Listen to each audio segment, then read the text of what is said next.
Two streets ran through the same city and never touched at least. That's what everyone liked to believe. On the hill, glassed hours caught the sun.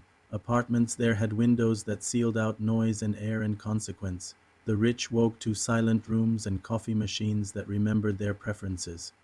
They complained about traffic while being driven through it. They donated small sums to large charities and called it responsibility. Down in the flats, the buildings leaned, paint peeled, elevators stalled between floors often enough that people stopped trusting them. The poor woke to alarms they couldn't afford to ignore. They counted coins before counting hours of sleep.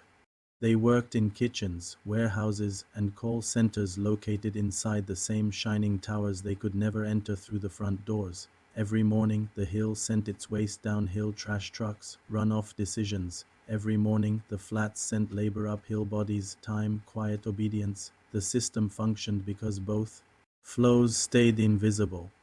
One winter, a power failure broke that illusion. The hill went dark first. Glassed hours became frigid boxes. Card readers died. Elevators froze in place. The rich discovered that silence, without electricity behind it, felt like abandonment. They walked down the hill looking for heat and food, assuming the city would rearrange itself to accommodate them the way it always had. But the flats already knew how to live without power. Someone lit a barrel fire in a courtyard. A neighbor wired an old generator to keep a single hallway warm. People shared soup, blankets, news. They had practiced turning scarcity into structure. When the rich arrived, they expected to be welcomed as guests. Instead, they became witnesses.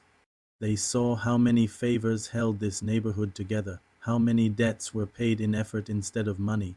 They realized the city had never truly depended on their opinions, only on the work they never noticed. One man from the hill tried to offer cash for a place near the fire. No one moved. Cash doesn't heat a courtyard.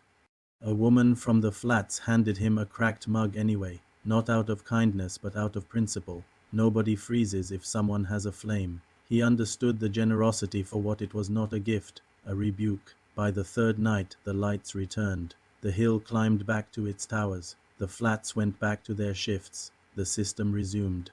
Almost perfectly, almost.